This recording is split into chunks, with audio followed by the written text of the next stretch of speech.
It's 7:01. Should we start the meeting? Okay.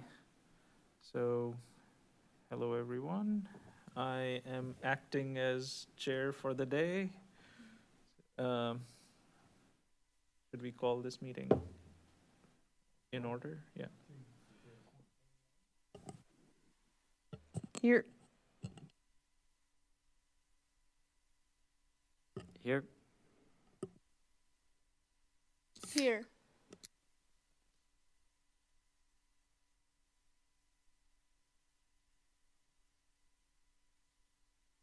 Here. Here. Okay, so here is another Here.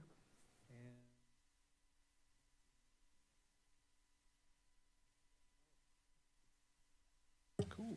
Thank you, Bruce. Um, has everyone got a chance to look at the agenda? Are there any changes? I wonder if we should add introduction of new members. Oh, yeah, sorry. It was already in there. Sorry. I thought, yeah. Oh, I missed Oh, yeah, it. so, sorry. There is already, so yes, there is introduction of new members, so, Oh, you're right. Yeah. I didn't look that high up. yeah, I messed up. Um, do you guys want to go ahead and just talk about yourselves? Sure. Turn it on. Of course, we should all. Hello. Yeah. Okay. Yeah. Good evening, everybody. My name is Chouxi Huang, and I will serve as the newest member of this board. I'm kind of excited and also kind of nervous. So, yeah.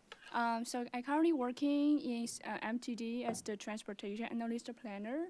I was born and raised in China. I spent all my 5 years in Shanghai as my undergrad. I'm a big fan of city walk and bike and shared bikes, public transportation. That's why I work in MTD now. So yeah, I'm very happy and excited to serve this board, and I'm very interested in all the topics we talked about here. And good evening. Hi, everyone. My name is Tommy Griscom. Tommy's my nickname, by the way. My official first name is Richard. So if you see Richard, don't be confused. It's actually me. So my professional background is kind of different from what we'll be talking about in this commission. My background is in linguistics and software development. But I have some non-professional experience, which does align, with the topics that we'll be discussing. So I served as a cycling guide for cycling trips to the outdoor program at the University of Oregon when I was a PhD student. And I've lived in 3 other countries, which have different, mobility ecosystems, you could call them. I lived in Finland for a couple of years, and I lived in the Netherlands for a couple of years. And then I've also lived in Tanzania in East Africa for a couple of years. I hope to bring insights from my experiences in those locations to this group. So yeah, glad to be here. Cool. Thank you. Keenan, do you want to, we'll just do the introduction from that Yeah. side. I'm Keenan Portis. I'm with the Urbana Park District. I'm currently a park planner there. This is about my 8th month being with them. I'm a recent graduate from U of I. This is past May 2023. This is about my 3rd meeting, and so far it's been going pretty good. I like the discussions and conversations here, so only look to add more. I'm Sue Jones, and my professional background, I work out at Parkland as supporting underprepared students. But my bicycle background began with growing up in Greenbelt, Maryland, which if you're a planner, you had to learn about. And I also bicycle a lot. I'm president of the bike club and involved in other bicycling things around.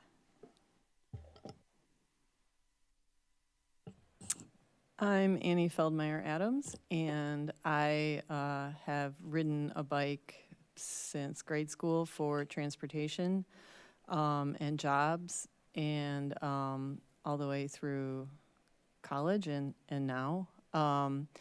And I also am an athlete, so I run a lot, and I also love walking, so I also walk a lot.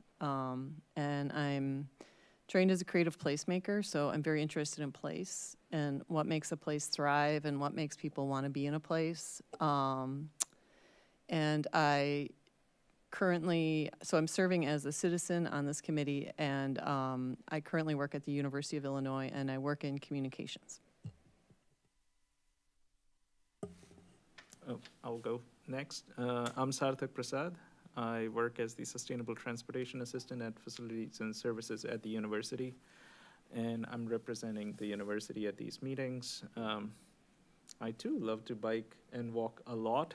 Just today, I was actually checking my step counters because I was, today has been I've walked a lot today. I'm already at 29,800 or something, and by the end of night, I will be at 31, I know. So this is going to be, this is the biggest walk day of the year, at least so far. But yeah, I like to walk a lot. I bike often, but still, I usually walk more than anything else. I don't like to run. Yes. Okay, next, Nancy. Let me- Is it on? Okay. I'm Nancy Westcott. I'm retired from the University of Illinois. I was a climatologist, meteorologist. And when I retired, I came onto the committee. I used to bike. I used to drive. I don't do either anymore for everybody's safety. So I do a lot of destination walking. Yeah. My vision is really terrible, so I'm particularly interested in pedestrians. And I'm also a board member of PACE, and so I do my best to represent the various disabilities. So that's my story. I'm Bruce Michelson. I'm retired professor of American Lit and was director of the Campus Honors Program at the U of I. Walked across England last year via the Yorkshire National Parks and a big chunk of the Camino this past year. Too many bikes in the garage right now. Trying to sort that out. And let's see, I've been on this committee now for 2 years, but 100 years ago I was the chair of the committee, back when we had logs, and sticks to work with, so. Thank you, everyone. Now, if everybody has had a chance to look at the agenda, are there any changes to it?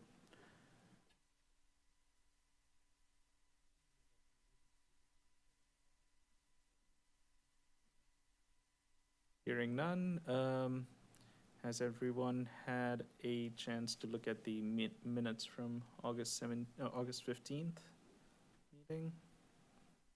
So, are there any changes?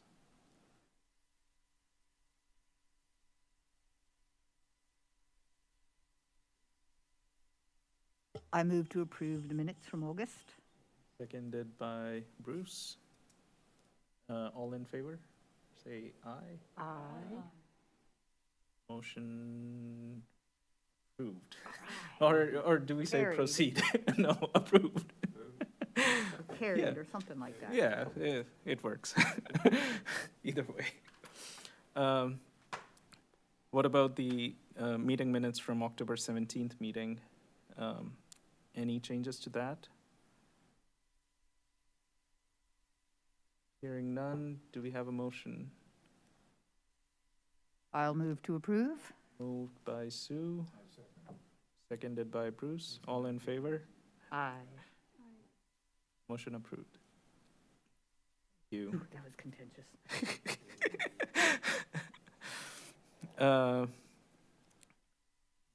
Do we have any public input?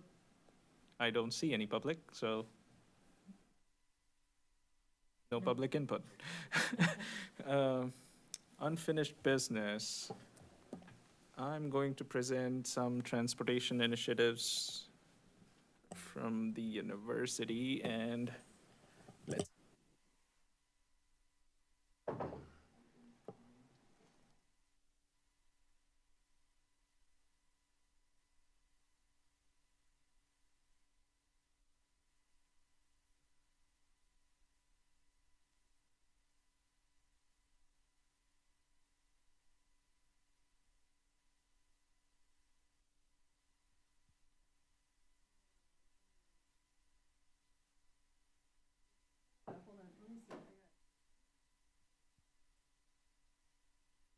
We've got dongles.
I think slides was in the title, right? Yes. Yeah, there we go. Slides for tonight's meeting. No, down.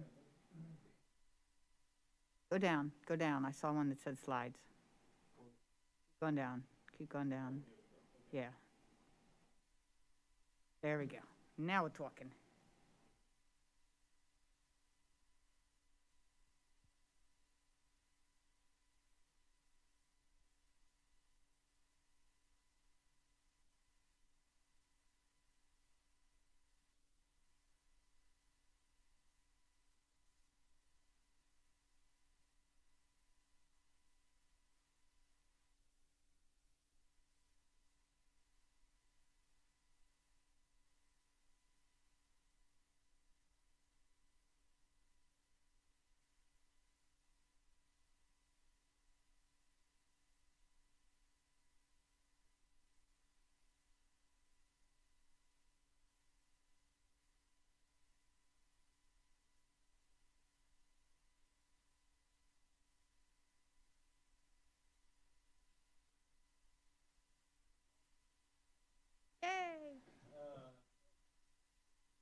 let's so we are going to talk about, this is a continuation from our October meeting's presentation.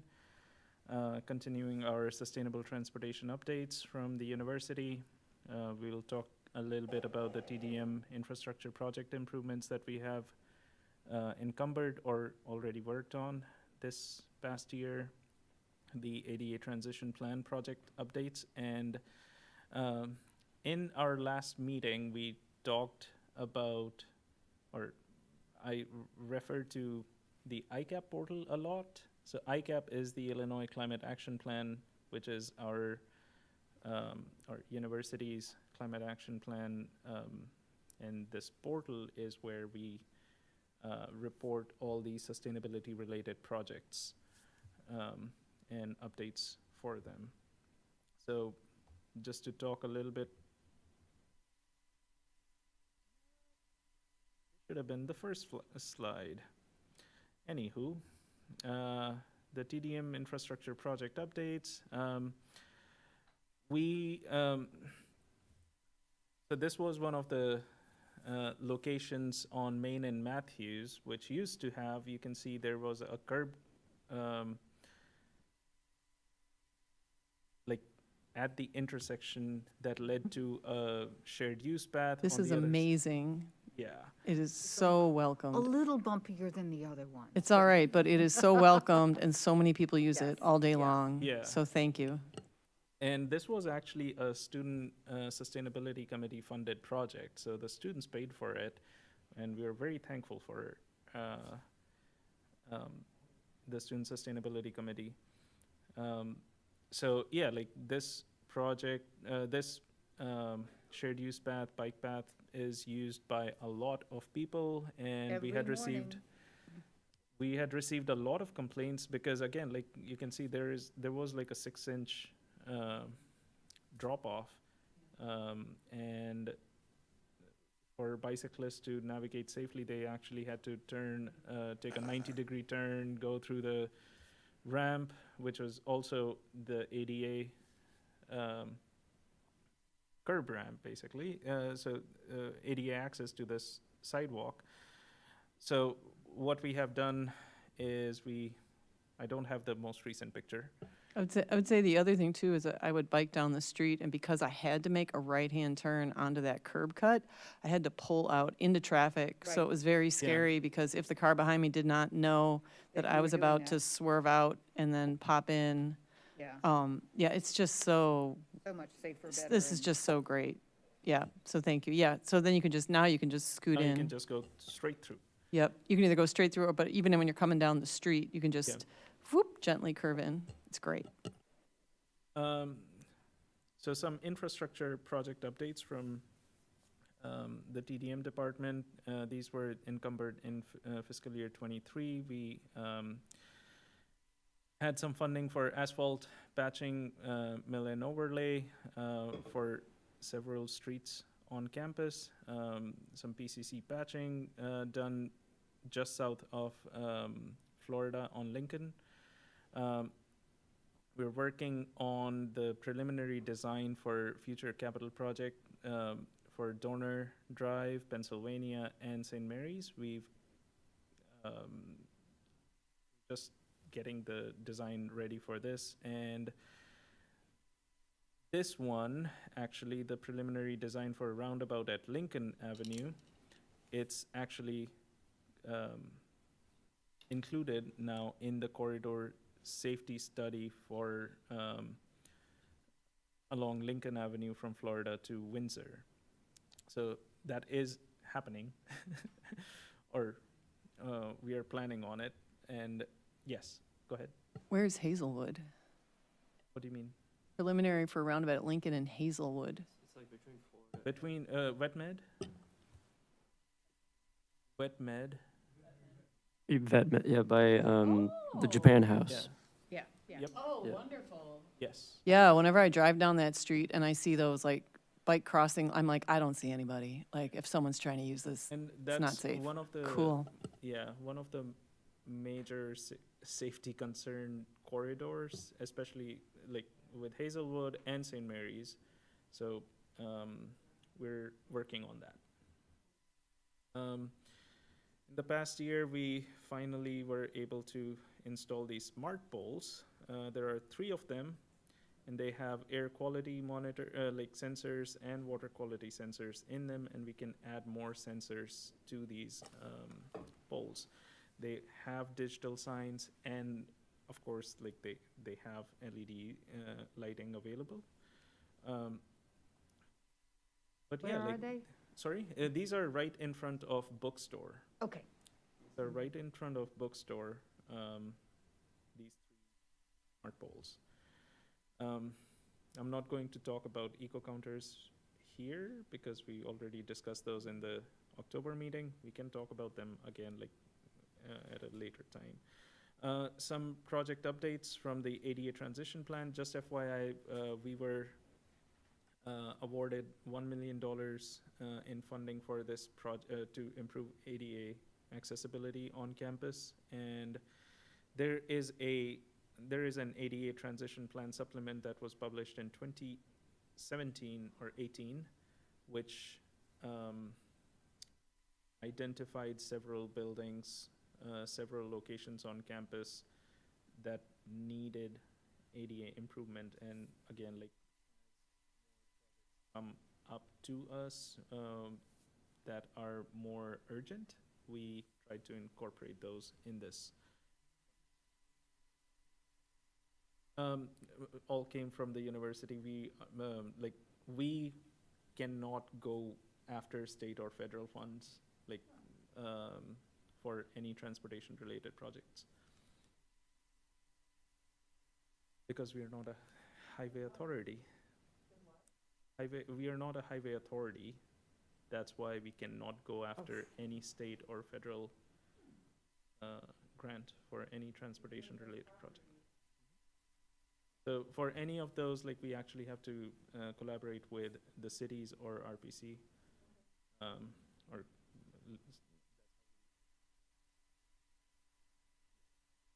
some of the projects or that we have completed in the last year and a half or 2, the north sidewalk along Stadium Drive between First Street and Oak Street. This was completed in fall 2022, early winter, or December of 2022.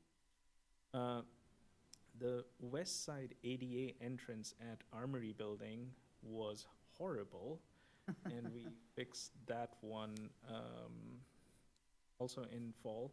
The west sidewalk along Oak Street between Gregory Drive and Stadium Drive, which is right in front of DRES. DRES is the Disability Resources Educational Services building. That was completed in summer of 2023, and we actually added an additional curb cut where the loading zone is, so they can alight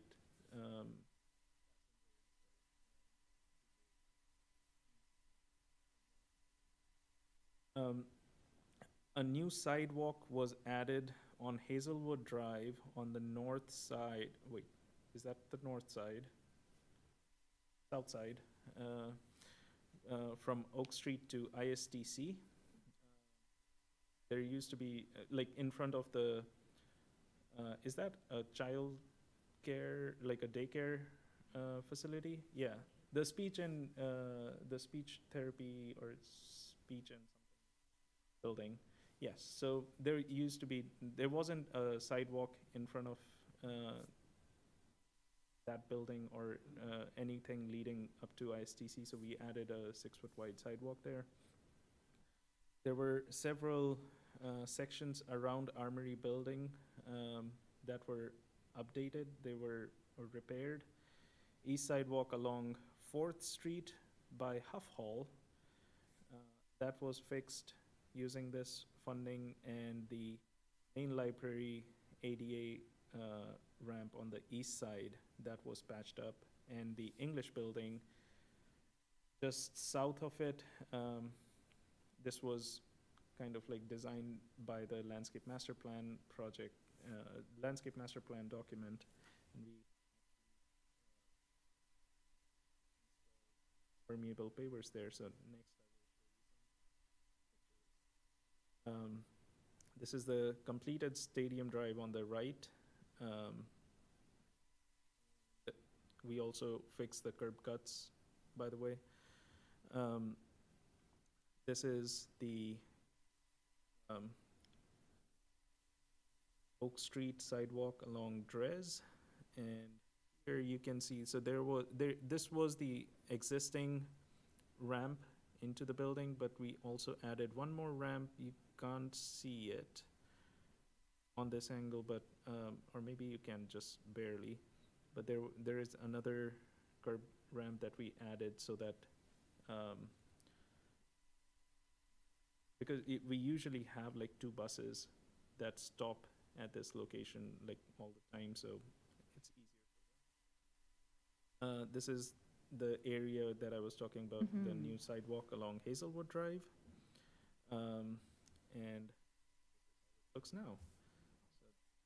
So, the Huff Hall sidewalks, this used to be a mess, so we fixed the ramp here, and so this is the main library east side ADA ramp. In the English building area, this is the permeable paver area. So currently there are 2 additional projects that we have going on. These are the north sidewalk on Peabody Drive from 1st Street to 4th Street, not potentially to 6th because we are not doing that part. That would cost a lot more money. The north side, and the second is north sidewalk on Gregory from 4th to 6th Street. So this is the area on Peabody. As you can see, like this is an extremely high traffic area, and the sidewalk is not in good condition.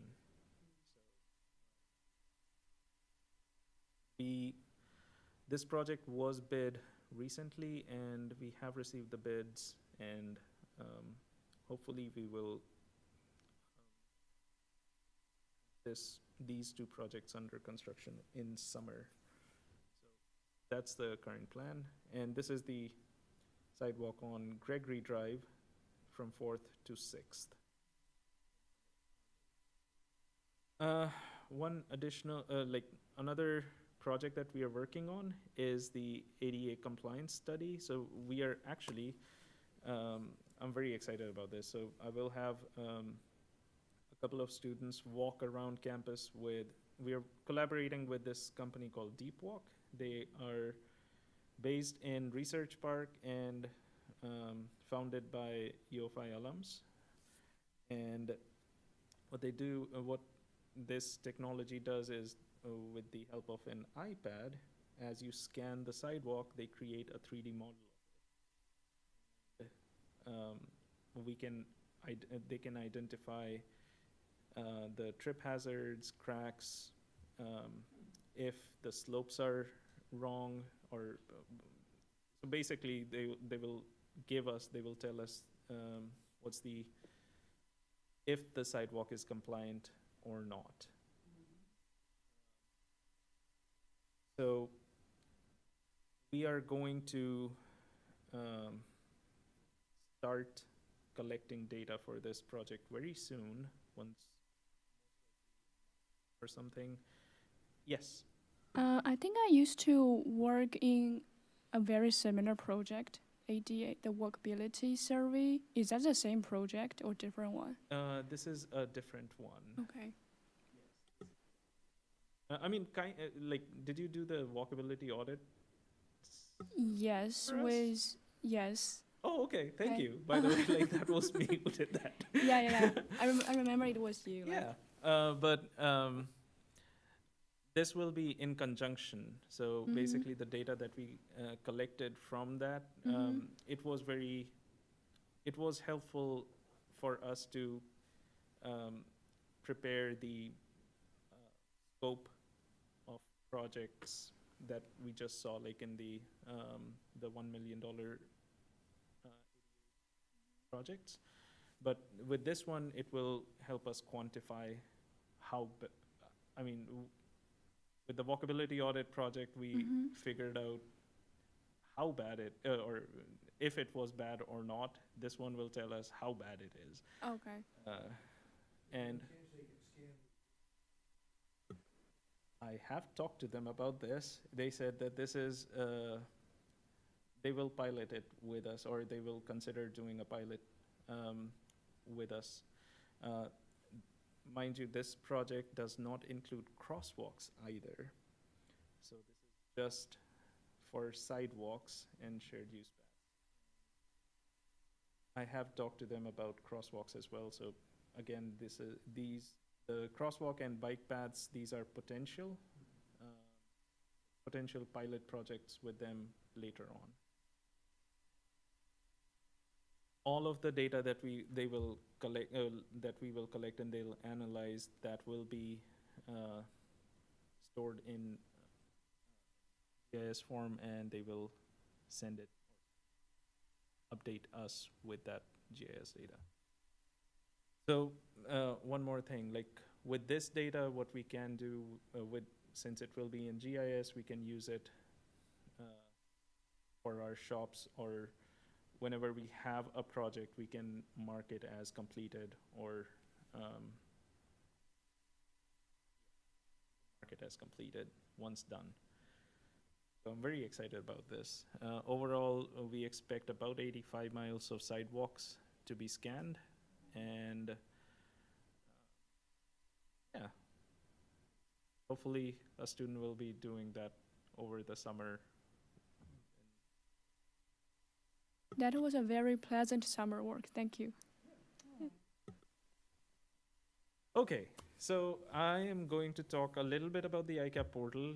There is no slide on that. I'm just going to show you guys what the ICAP portal looks like, so you can go and check it out yourselves. So the ICAP portal, the website is ICAP. I should have included the website in the slides. What does ICAP stand for?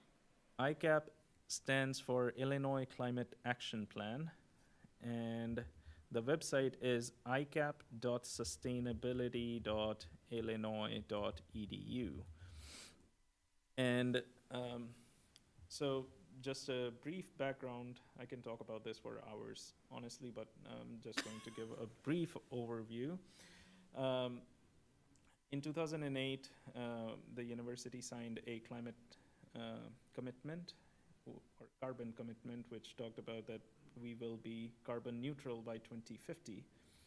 Then in 2016, we signed a resiliency commitment, and which was that we are going to, it basically said we are going to help our surrounding communities with their sustainability goals.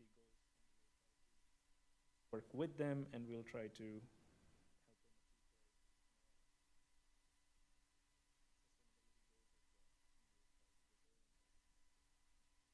so the two commitments are called climate leadership commitments. So once the 2008 commitment was signed, we developed a document called the Illinois Climate Action Plan, which was published in 2010. And it is a framework. It was a framework for us on how we can become carbon neutral. There were goals and objectives.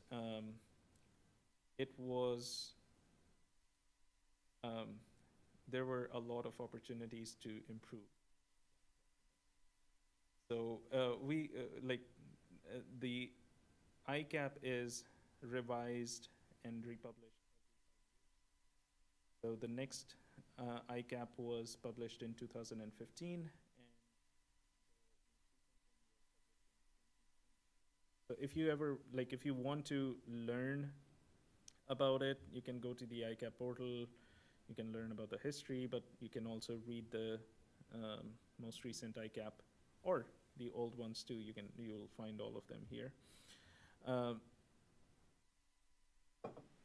On this portal, what we have tried to do is organize all the sustainability-related projects that we know of. And if we don't know of something, we ask our students, faculty, staff, and community members to let us know. That we add the projects, and then we try to update or provide updates on those projects every so often. So for instance, on this home screen, you will see the welcoming page has some information on GAP. The objectives dashboard, it's really cool, actually. See, that's the thing, like I can talk about this for hours. Well, do you want us to cut you off in 6 more minutes? Yes, please. Okay. But the objectives dashboard, as I said, like in the ICAP, we have chapters for energy, transportation, land, water, zero waste, education, encouragement, resiliency. And for several of these, like in these chapters, there are multiple objectives. So for each chapter, there are certain objectives, and several of these objectives have a metric associated with it. So the major goal is the total greenhouse gas emissions reporting. Our current goal is to cut down our emissions to, I think it was 40% of what we had in fiscal year 2008, and have achieved it. This was the goal for 2025, by the way. But this is also 2021, which was right after pandemic. Right.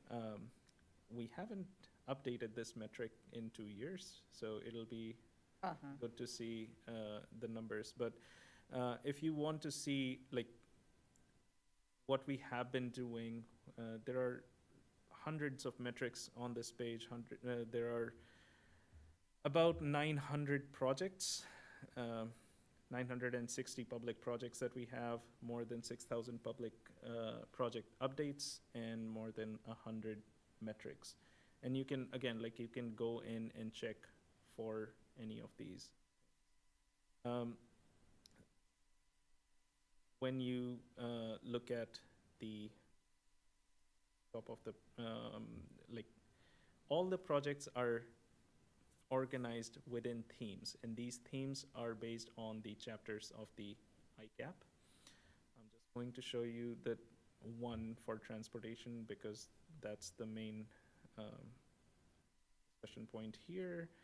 Our goal is, again, to reduce emissions from transportation. How can we do that? This is how we have organized all the projects here. How can we do that? We can encourage active transportation. We can reduce emission from travel. We can sustainably manage our transportation system, so basically like our road and road network, and then encourage low emission vehicles and renewable. So how can we encourage active transportation? Well, we can do these type of things. Then how can we increase bicycle use? Well, there are 5 E's that we can do this with. What do we do when we have to talk, like what do we mean by education? We do bicycle safety classes, safety materials. So, and all of these are projects. So for instance, let's just look at the Learn How to Ride a Bike and Bike Rodeo project. So within each project, there is description. There are recent project updates. Several projects will have images associated with them. The project team is who is the project leader, who are the team members, project family as in like where this project is located, and so on and so forth. The search feature is also kind of powerful, I would say, and I will just show you guys the eco counter data here because that's something that we talked about last time, and it's really cool. So if you just search for eco counters, there is a project for bicycle and pedestrian counts. Within this project, we have listed this. This has to be updated, by the way. I need to update the description. This is a very old description. But again, same thing. We have a description, we have recent project updates, images.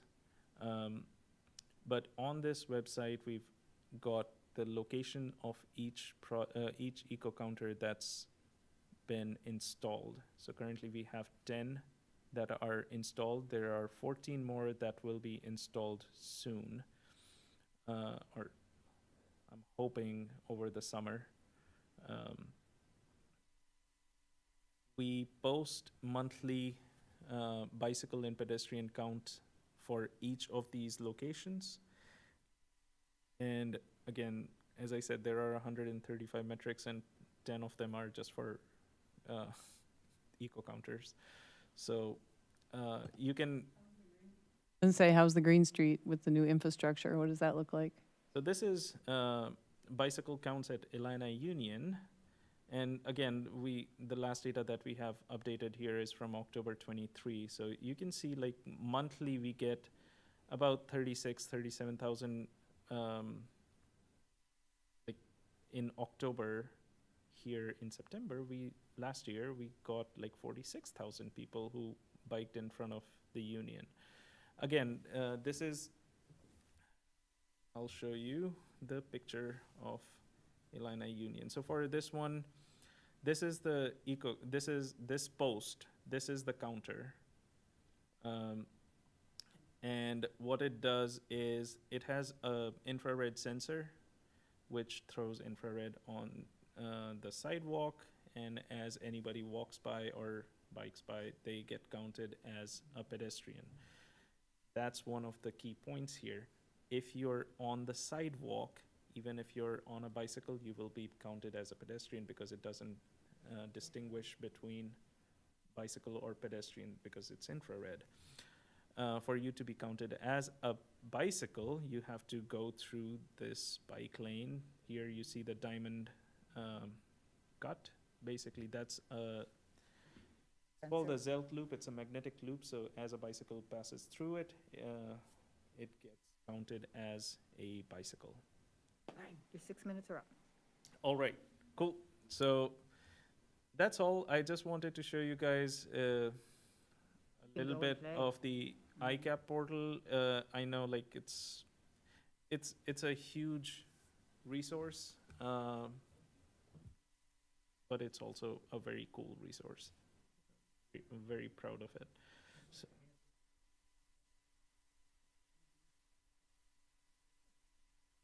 So if you guys have any questions, by the way, like I didn't let you guys ask any question or ask for any questions about the presentation or about the website. If you have any questions.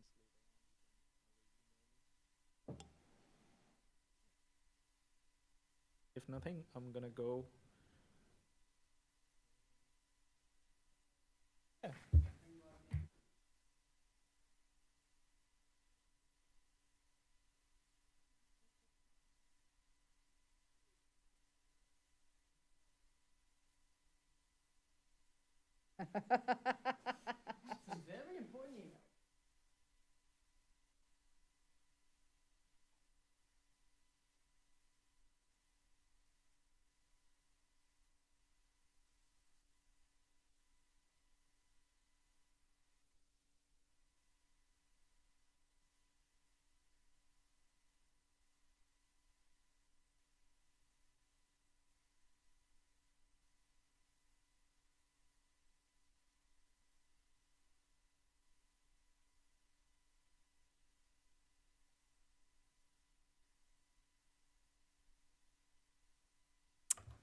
Hello. I was supposed to give this presentation back in October.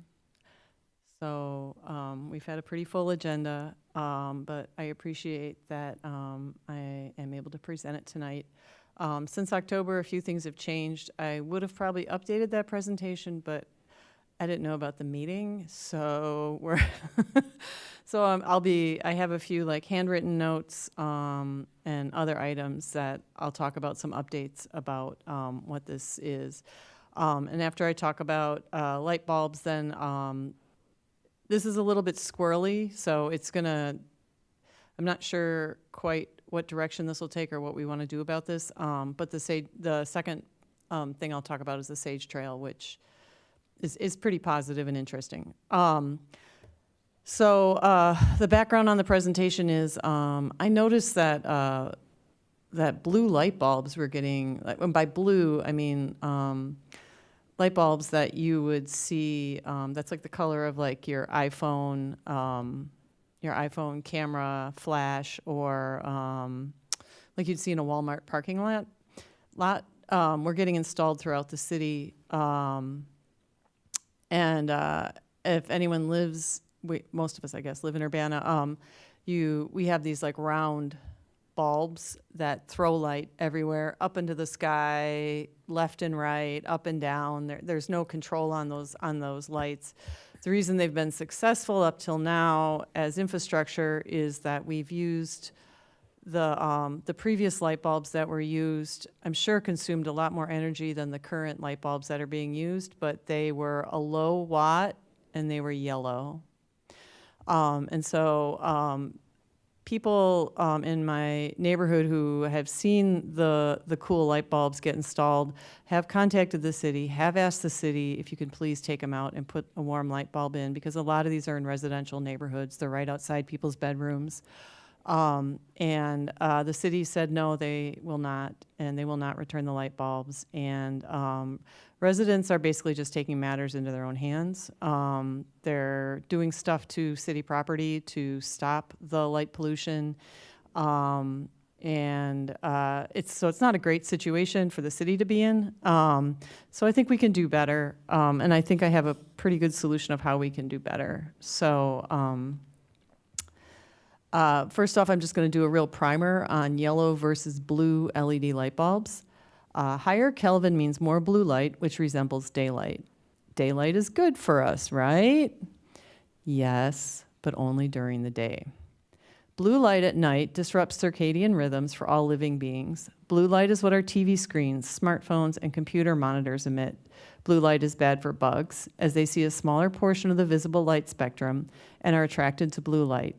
Example, moths only travel at night. And one thing we recently found out is that moths, the reason moths, if you've ever seen a moth be attracted to a light, you've noticed that its back is to the light, and you're like, what are you doing? Why are you killing yourself this way? It's because moths are used to navigating by a light in the sky, so they're used to a darkness. So as long as you have a darkness and a yellow emitting bulb, the moths don't care. So that's just one of the situations. And then I'll have another example that I'll share later of what's happening to crickets, because it's happening in my front yard. Yellow lights has additional health benefits aside from deterring insects. Warmer colors help promote your body's natural sleep cycle and the release of melatonin. Yellow light simulates sunset to tap into your human circadian clock. LED products allow a choice of colors, and choosing a color will set the mood of your space. So which color is more pleasing to take a stroll under? So a lot of people don't know that I've had a wide variety of jobs in my life, and in high school I worked at a store and I sold lighting fixtures. So that was when I became very interested in lights and light bulbs. And so a lot of people just don't know, like an LED, the bulbs that the city's installing honestly could be pink. They could be gray. It's LED, invented at the University of Illinois. They can be any color. So Harvard Yard versus a Walmart parking lot. Should an evening walk in Urbana feel like a stroll through a park or a parking lot? Which space has higher property values? Which space would people leave their curtains open, allowing more eyes on the street? So issues that I'm bringing up is, once you put on those blue lights, you are depressing property values. You are absolutely bringing property values down. And I personally have I have like 5 of these lights around. I have a corner property, so I'm really not excited about blue lights being installed there. And the other issue I'm having is they have replaced one of the lights with these blue lights, and I have to close my curtains. Absolutely. The light is just, I keep thinking I left like a back porch light on or something, and it's just blinding. Like, it just comes right into your eyes. It's really bad. So this is an example. On Nevada, this was the first time I had seen it. I was going for a night walk, and suddenly I turned down Nevada, and I had to like squint. I also have pretty bad vision, so my eyes can't handle abrupt changes in light. And all of us have seen this on the cars with the new LED lights. It's absolutely blinding. So the cool light bulbs have been installed on Nevada. Residents are not happy about it. You can kind of see the difference here, the warm lights on Oregon versus this more daylight appearance on Nevada. And again, we'll go into a real misunderstanding is that people think more lights creates more safety for humans. It's absolutely not true. I've known it for years, but more data now makes it clear it is actually not safer. But I'll get into that in a minute. Warm lights on Oregon, cool lights on Delaware, and as you can see, it's blowing out. It's not giving, there is never any night then for any of the plants around these lights. And animals, there's absolutely no night for them whatsoever. So that was my initial presentation, just because I didn't really understand. I kind of thought it was going to be a simple fix, and then as I talked to people, I realized the city really was not going to fix it. So that was sort of sad to me. So since then, I have realized that the city of Urbana does have an outdoor light ordinance, which they are absolutely breaking. And it was created in 2009.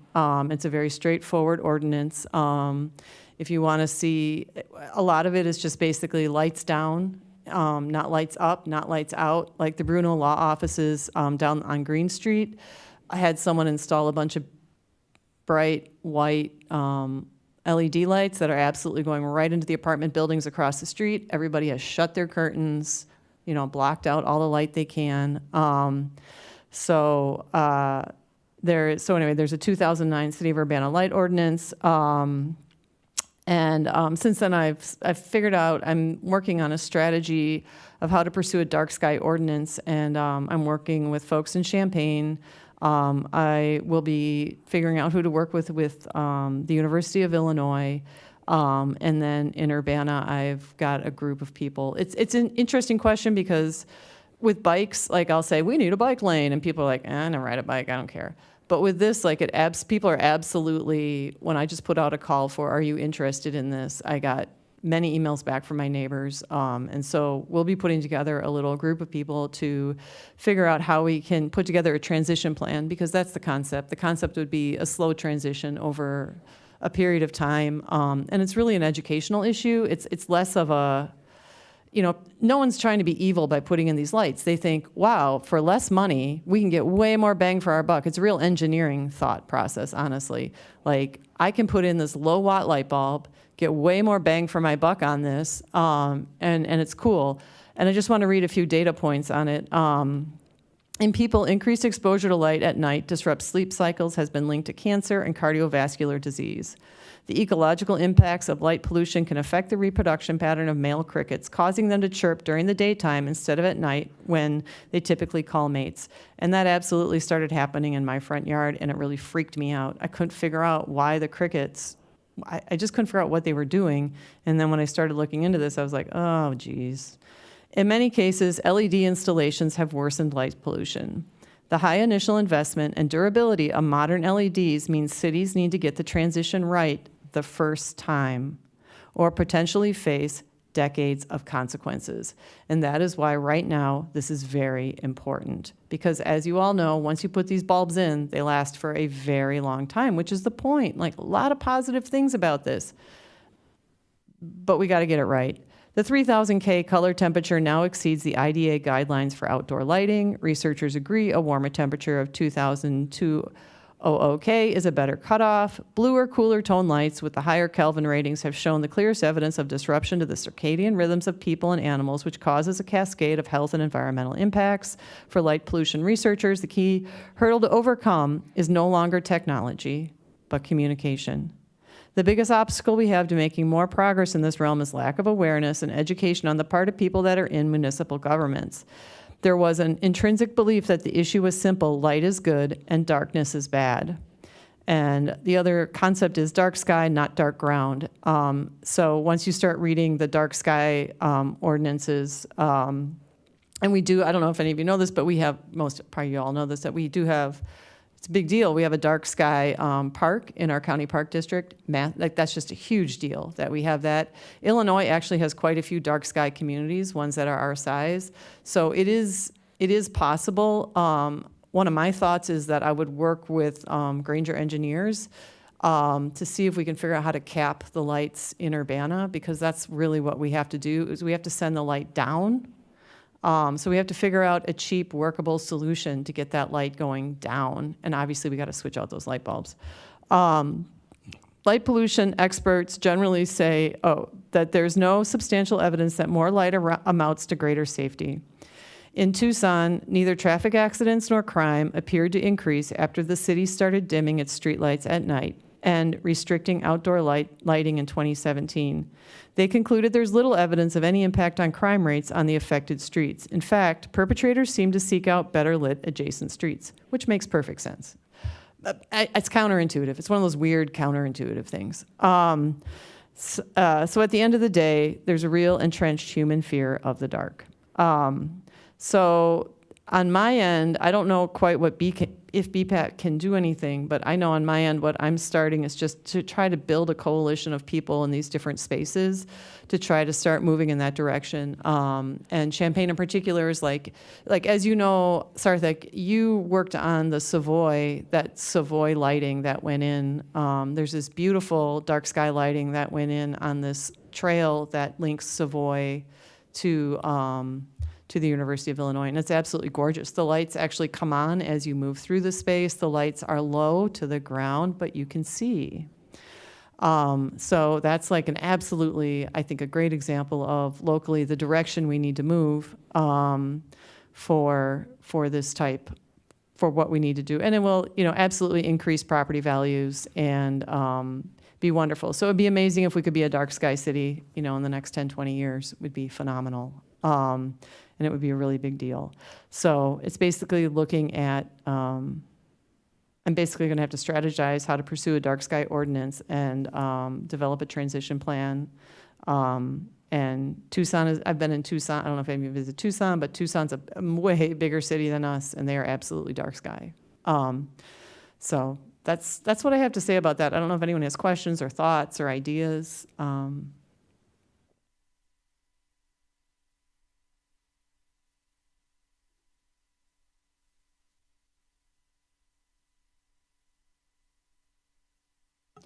Well, I do think that working with the engineering school is a really good idea. And also, you might want to talk to the Natural History Survey and talk to some entomologists. Yeah, I reached out because I think that like what we're going to need is, I don't know if any of you know what hawk moths are. Hawk moths are like about as big as your hand. And hawk moths definitely will not be able to survive with this new lighting. But hawk moths only come out at night, and that's what, essentially they do. They come out at night. I've seen quite a few of them, but there is actually a crew that lives over by the Idea Garden. If you're ever sitting on one of those little benches, and suddenly at night you're going to see something the size of hummingbirds just come flitting around your ankles. And it's absolutely the most gorgeous thing, and they're attracted to a very specific native plant, and they feed on that native plant. And I am obviously going to be planting those plants in my yard because I want the hawk moths because they're so cool. But I was thinking one thing would be just to say I have moth month, and have a moth. Because we don't have, I've talked to astronomers here, we actually don't have the ability to say if we could basically we need a thing that everybody agrees on, this is why we're doing it, right? So astronomy is not going to work for us. Our astronomers are actually going to Chile and they're going to Tucson. Maybe if we go dark sky, we can get them to come here and do research, but at the moment, they're going to Tucson and they're going to Chile. So it would be great to work. So my theory is the entomologist is to start working that angle and just do moth month and have the hawk moth, the gorgeous hawk moths be our rallying cry. Yeah. Annie, could you send the notes that you have to the commission as well? Yeah, absolutely. Yep. Yeah, and those are the notes I've been using to, once I ask people, if people are interested in dark sky, these are the notes I share with them, just because I'm trying to keep it a really simple narrative. I don't want to get too far down in the weeds because it's not going to be a fast change. I don't want anyone to think it will be. But there are simple things we can do by just educating, like even when I was walking over here tonight, the high school has this is the thing is right now everyone's buying these cheap LED lights and they're like pointing them up, they're pointing them around, and they're like, the high school just installed a couple by their existing LED sign, which was hilarious. And they're just blinding. Like I literally cannot see when I walk by it because they pointed them up instead of just down, down, down. Like just really simple. So it's just it is a basic education issue because people really they don't realize that we're turning everything into a Walmart parking lot. And those are pretty unpleasant places to be, frankly. So I don't want my city to be like that. I just have a thought. My background is in urban planning, and I learned some landscape architecture when I was in school. I think you maybe consider asking some landscape architects that they know how to do the lighting along with the nature and make it both beautiful for human and also healthy for the nature. I know animals, insects, the beautiful mouse.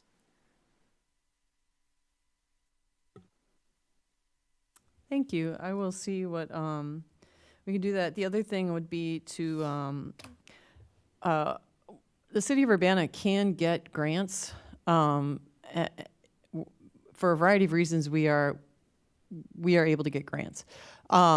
So if anyone sees any grants about this, I haven't done any research on it. It was one thing I was going to ask my working group to look into, because if we do need to transition, all the lights in Urbana to something, because honestly, we cannot get dark sky be called a dark sky city until all the lights actually do point down, like 100%. There's no, it's literally just an educational issue, and it is working with new infrastructure. Anytime new infrastructure comes in, like what you did with that trail going out to Savoy, you just do dark sky, no questions asked. And the other issue I've had up till now is that people say, well, the university's not on board, so what's the point? Because obviously there's that massive stadium that gets used 10, 15 times a year, I guess. And people, and I'm like, well, you can do dark sky stadiums, honestly, but there's only one way through it, is just talking to the university and figuring out how we can make it happen. And anytime they do a renovation, you put in dark sky lighting. Like you think through it and you try to figure it out. It's just a matter of like getting people to stop thinking we got to light everything up like a Walmart parking lot, because that's not great. It seems like I totally understand why it seems like a great idea, but it's not. By the way, just FYI, that Savoy bike path or shared use path, that's actually Savoy's, not the university's. But didn't the I thought the university worked with that. We worked with them, Yeah. but it was still Savoy. But the university worked with them. It's Yes. not Savoy, I don't know if they would have pulled that off without, with the partnership. Who did the design work on that? Ooh, if you could find out who did the design work on that for me, That's the person I need to talk to. That would be incredibly helpful. Yeah, because I know lighting designers in Chicago, but essentially I need a lighting designer who understands this current environment and who I could work with. That would be awesome. So those lights, they're programmed, those are smart lights, only the ones, like, I don't know, it's been a very long day. It's all good. It's all good. Just if you can get me the name of the lighting designer, I'll try to find I out. would totally reach out to them Yeah, and okay. see if they could advise me and help Yeah. me kind of wrangle people. Yep. All right. So here is something that's actually pretty fun and doable, implementable actually, within our lifetime. So let's do this. I think it's always important to have like a couple of projects going, one that's like super long term and one that you're like, yeah, we're going to see this one through. All right, so this one is feeling much better to me. I'm going to introduce it to everybody. A lot of you have seen this, a lot of you haven't. I was supposed to present it to the Historic Preservation Committee in February, but that meeting got canceled. I'll be presenting it to them in March. The first time I presented this presentation to the Bike Pedestrian Advisory Commission was in April 2023. The Sage Walking Trail for review and for folks who are new is based on the successful Turquoise Trail walking tour, a 2.5-mile loop through downtown Tucson that highlights structures and 23 sites of historical interest and is marked by a turquoise line on the sidewalk. The Turquoise Trail, the bright blue turquoise color was chosen because it was the only paint the city of Tucson had available that did not signify a water line or underground utility. The bright blue 4-inch turquoise line is on the sidewalk, not on the street. So the line, the machine they're using to paint this line is the same machine that you use to paint lines in the street, if that is of any use and helpful to anybody. Walking the Turquoise Trail, you will loop by hotel entrances, restaurants, bars, murals, sculptures, historical markers, historic neighborhoods, museums, parks, landmarks, and city buildings. It's an enjoyable way to explore the city without a map or mobile phone and not get lost. As a visitor to Tucson's downtown, you'll find it hard to miss and easy to learn about and discover the map with an internet search. So I was there for a wedding, and I was like, I just Googled, like, what is this line? Why do I keep seeing this line everywhere? And then up popped a map, up popped an exclamation, and it's a loop, so you're not going to get lost. So here is, this is actually a printed map. I think it's a PDF, but you can see there's little numbers and letters, and there's things that explain stuff. And it's very cool because it gets you, you're basically walking like a local. It allowed me to get into like neighborhoods and see historic houses and buildings. I walked through a massive parking lot in a convention center. It was very cool. Like you see this park here, really, I'm not showing you the interesting parts, but it's a really cool park, which I would not have found on my own. And so, as you can see, this is some new sidewalk infrastructure they put in, and the line just goes right along the edge of the sidewalk. And then you can see there'll be like a number 12 in a circle, and you'll be like, what's going on? And you'll turn around and see this cool sculpture. And you can read about it if you want, or you can just look at it. Could Urbana have a Sage walking trail? The Sage Trail would be a I'm not sure if it's 2 or 3, 2-mile loop through downtown Urbana that highlights structures and 20+ sites of cultural interest and is marked by a continuous 4-inch purple line on the sidewalk. If that loop is successful, we could pursue a 3-mile trail, a green loop, from downtown to the university. What will you see on the Sage Trail? Walking the Sage Trail, you'll loop by hotel entrances, restaurants, bars, murals, sculptures, so you get the idea. It would be an enjoyable way to explore the city without a map, mobile phone, and not get lost. It would connect the Urbana Farmers Market to downtown and the Rose Bowl's back porch with live music. Who's your audience? Residents new to the city wanting to explore and exercise, visitors to the university looking for a guided walk, tourists interested in historical markers. And for me, one of the things I've missed, I lived in Chicago for many years, and there is the lakefront trail there. And I just missed having this like shared space where people were exercising and moving. So I think it's just kind of nice to have this space that you're like, oh, you're walking the trail. Yeah, I'm walking the trail. And then we have a list of partners. Walking Grants, America Walks, Urbana Free Library could host the map. Urbana Arts and Culture Commission, Urbana Historic Preservation Commission, Urbana Bicycle Pedestrian Advisory Commission, the Urbana Park District, the University of Illinois, MTD, VO-Ride, Hotel Royer, Urbana. It is 2 miles. Look at that.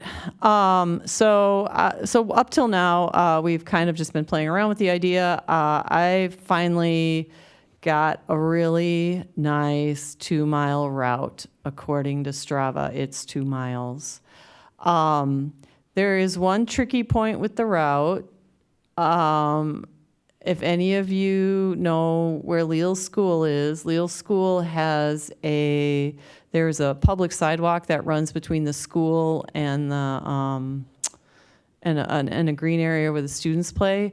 There is a door there that the principal may or may not want us to walk through the school for this. I can alter the route, but at this point, I think that's less important than actually starting to move this project forward. Yeah, because I really just wanted it to be exactly 2 miles. Was really my obsession.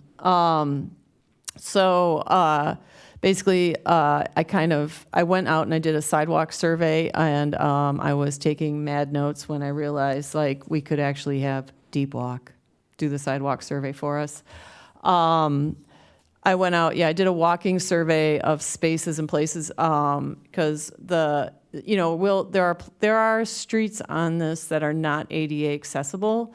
Lucky for us, the first 2 miles would actually be cheaper than the second 3 miles because the first 2 miles are a lot through downtown, which has fairly new infrastructure, and it's in fairly good shape, as you can see from these existing photos here. My theory is about a third of it would have to be updated. I have no idea what a mile of new sidewalk costs, what a half mile of new sidewalk costs. I truly have no idea. I was trying to look at your slides, Sarthak, and do some math on that. But we do, thanks to BPAC and Bill Brown, the city of Urbana does have a specific pot of money that is for updating sidewalks. So I think we could kind of get into that pot of money and update the sidewalks on this walking trail. Once again, we agreed on a route, and I will get into how we could start moving the project forward. The other thing we'll need is 2 miles of paint. I have no idea how much paint would cost. We might even be able to get like one of the paint companies to donate it. I'll just quickly walk you through, if you're like me and you're terrible at reading maps, I'm just gonna verbally walk you through. If you were to start in front of the Hotel Royer, walk towards what used to be the Iron Post, walk towards what is currently the Bohemia, you would take a right. Bohemia is a clothing store. It's a lovely store. You would take a right, you'd head down Main Street, you would do a mid-block crossing, head towards Cinema Gallery, you would walk through the alley, you would take a left after the alley, you would head towards the Rose Bowl, which has that amazing mural on it.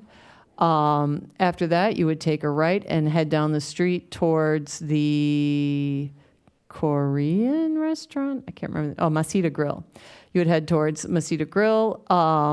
You would go down, and then you would take a left and head towards 25 o'clock brewery is, and the African grocery store, and the African restaurant. And you would walk over across the Boneyard Creek. The route I have us going to there's a bur oak that is marked with a historical marker. I have it going up to looking at the bur oak. Once you see the bur oak, you then head towards this Mama D's has this nice little sidewalk infrastructure that's been put in. You walk through a giant empty parking lot and you see a gorgeous mural on your right. You then head over above the Boneyard Creek and you head through across the street and you head towards the Station Theater and then you start heading back towards downtown after that. I really worked on mid-block crossings because it actually allows you to just keep moving. You don't have to stop. There's no stoplights. So you head up to what used to be Black Dog and you cross the street there. You head up to the county building. There's a mid-block crossing in front of the courthouse. You cross there. You head through a sidewalk behind there. You head towards what I personally call the parking lot for the two little post office boxes there. It's a nice little empty space that we could do something with maybe. You head there, you head towards Amara Yoga, and then you head towards the co-op. You cut across the street, there's a little sidewalk. Once you make it through that parking lot, you are then in a residential neighborhood. You head through that residential neighborhood, you head towards Leal School. As you can see, I have a little picture there of the little gate that we may or may not be able to walk through. That is Birch. You go right down Birch. You then end up on Green Street you go past Green Street and then you take a right. You end up on the other side of the Urbana Free Library, which is very helpful for people because there is a bathroom and there is water in there. You walk in front of the Urbana Free Library and that is your 2-mile loop. So I think the next steps for me would be if BPAC could offer a resolution of support for a walking trail, because I think the next steps are to pilot temporary markings on the sidewalks and signs. And so my thought is we could do temporary markings, which would be like chalk paint, that would maybe just look like birds or something, like purple birds on the ground, or I would have to just figure out some sort of stencil. And so we can use chalk paint, which is fairly permanent, works pretty good. And also put little, I could build a quick little website that would have information about the Sage Trail on it and maybe make little signs with the QR code to that website. And then we could just get feedback on the loop, feedback on what people think about it. So that's what I sort of think the next steps would be.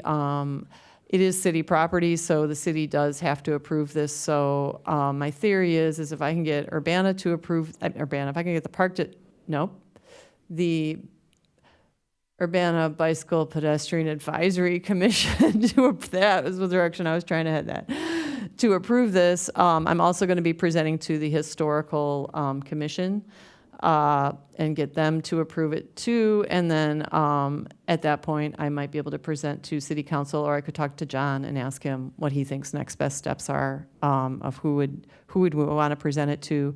I know there are art grants that we could apply. I could apply for an art grant, I guess, to pay for figure out funding for different variety of things. But I think at this point, it just should, it should be a pilot project. And I know the city also has some money for pilot projects. So to me, it feels like it's a pretty sweet route. I kind of just want people to walk it, and I kind of just want people's feedback on it. I want people to say, like, this works, this doesn't work. The 3-mile route to the university is really wonderful. That will take some wrangling, but it is really gorgeous. You head down. It's really fun. Like you'll see the American Football House, which is sort of a thing if you even know what I'm talking about. There are murals. You get to see the Mastodon. You get to see Bread Company. You head down Michigan Avenue. It's really, and then Carl Park. So it is a pretty gorgeous. It's pretty gorgeous. But I think to start with, we need to kind of get this one going and this one making sense for people. And we also need to figure out like how much it's going to cost. So that's where I'm at. So I don't know. Yeah.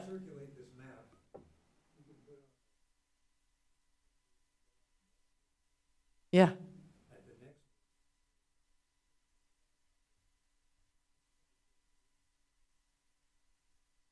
All right. All right. Walk the, what do you need? Like, I'm not a great map person, so I'm like doing the best I can here. This works? Does this work? Okay. Yeah, and I might be able to, I mean, this one's from Strava. And Make it navigable. yeah, well, I don't want to do that. yeah, also someone was telling me I could easily put this on Google, and that there's not Google, what I really want is a map on Google Maps. So I got to figure that one out, because I guess it's not, people said it's difficult to figure out how to make it on Google Maps, because then that one's a URL. And that one you can just turn on in your audio, and it'll just go left, go straight, go right, right? Like, it'll give you the whole, like, all the nonsense is there. So why don't I make that my next goal, is to get a Google map going. It's my understanding it's not too hard to figure out. Like, once you figure it out, you figured it out, but it's more just the learning curve of trying to figure out how to make one. Because I think that in the long run is where it should be hosted, just on a Google map. Yeah. But yeah, it's actually, it's pretty fun. I've done it quite a few times, and it's pretty fun. It's actually just kind of fun. You're like, I just did 2 miles. That's kind of cool. So I think it's going to be good. And I know people are really supportive of it. People are very excited. The city's excited about it. People are very excited about it, but it is sort of like, what are the next steps? Because you do want to, whatever you make this route, you do not want to change it. Like, you just want this to be the route, and we go forward. All right, so why don't I share out, my next step then will be to share out the 2 mile loop, and learn how to make a map on Google. I can do it.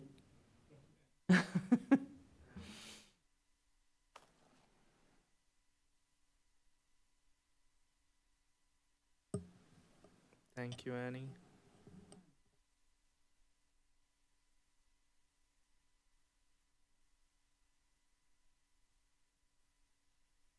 Right. So I don't think we can do any report, like the item number F or number G. So do we go straight up to announcements then? Any announcements? The Prairie Cycle Club is planning to revive its annual tour, starting at the Gibson City Hospital, and it'll go to Middle Fork, which is the Dark Sky Park, and another loop will go to Lake of the Woods, and it will be on June 1st. And there's also, the Forest Preserve is planning a supported ride, the pedaling the preserves, that if it's like last year, it'll start in St. Joe, but that would be in August, St. Joe, and go to Middle Fork, and lots of stops along the way. So there's good things happening. Free ride or We haven't figured out yet, but it would be, you could make it a century, because from the Gibson City, the Middle Fork Loop would be like 40 miles, and the Lake of the Wood mile would be 20 mile, would be like 30. So, it would be the good kind of distances that people want. And the Gibson City Hospital is going to do tons of support, so that makes that stuff easier.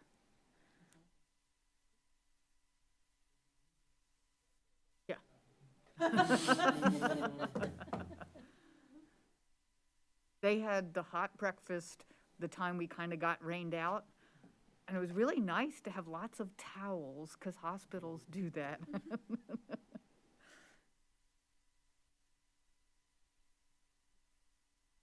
Anything else?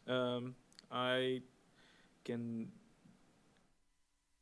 couple of announcements. So VO will be they're planning on doing their relaunch for spring in March, or their plan is first week of March they'll start then, but based on the temperatures, they'll try to have everything their fleet back by the end of March.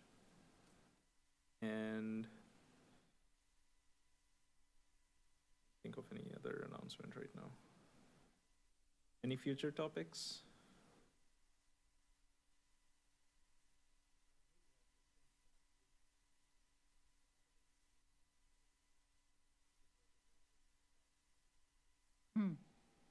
no way that this body.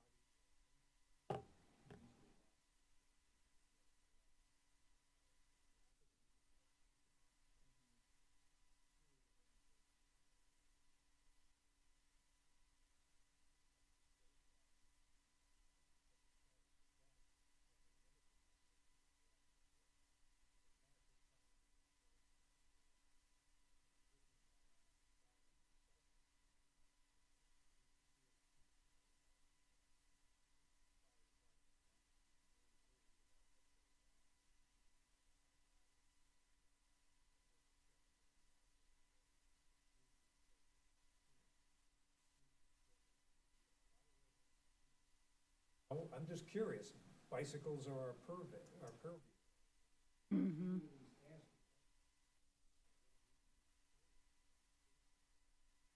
For education or, yeah, yeah. I think Somebody from, next door, come Yeah. and talk to us. that would be good.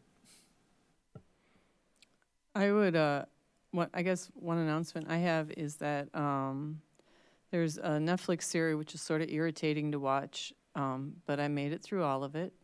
And it's on something called Blue Zones. And Blue Zones, the simple explanation is, almost all Americans spend 90% of our lives within 20 miles of home. That's where we focus using evidence-based lessons of longevity known as the Blue Zones. We improve streets and park designs, public policy, and social involvement so that it's easy for people to make healthy choices. So Blue Zones, if you watch the documentary on Netflix, it's sort of irritating, but when you get to the end, you realize this guy has actually created policy in the United States to create, so cities are going to become blue zone cities.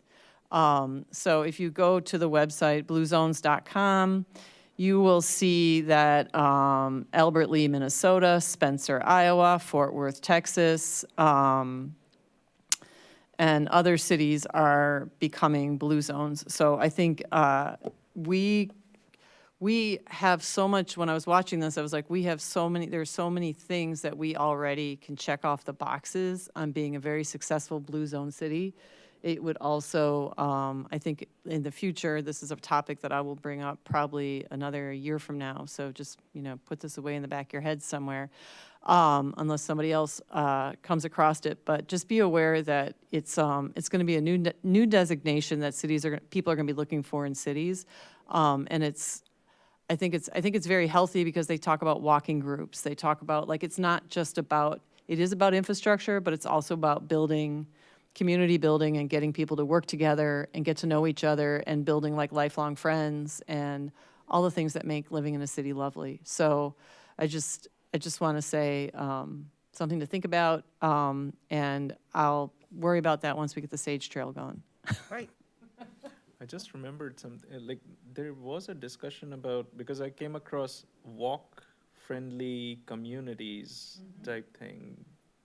Was there a discussion about that at BPAC sometime in the last year, 2 years? There always is.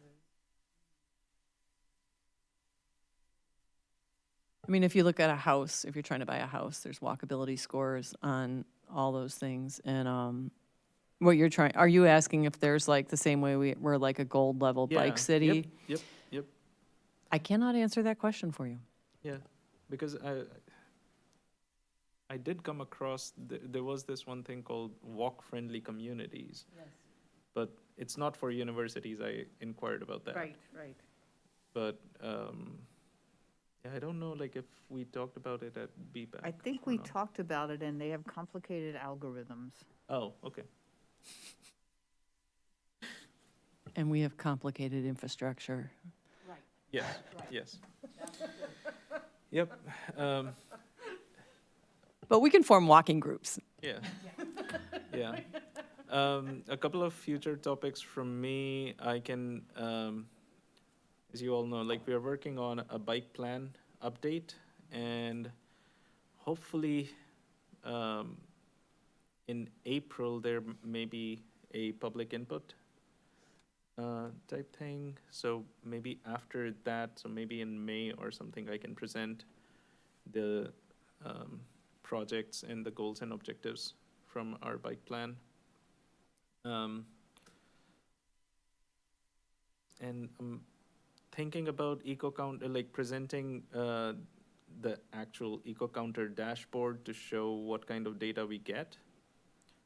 But let's see, like maybe I can do that in May or April or June or something like that. I won't be here in March, so not going to happen in March. I would, just as a person who does communication stuff for a living, people love big numbers. And that would make some great social media. How many people rode bikes? Because you don't really see, like, cars, are like so many cars, but the cars are actually really big. And so they take up a lot more space versus bikes. You don't see just the number of bikes and people walking unless you see those big, beautiful numbers that I suspect you have on those eco counters. Yeah, so I can do that probably in May or April, May or June. Oh, at some point, yeah, we'll have to bring in the Lincoln Corridor study. I'm very excited about that. Can't wait to see what RPC is doing, and so at some point we'll have to talk about that. And yeah, I think so. Like if there isn't anything else, I move the meeting adjourned. Thank you. Meeting adjourned.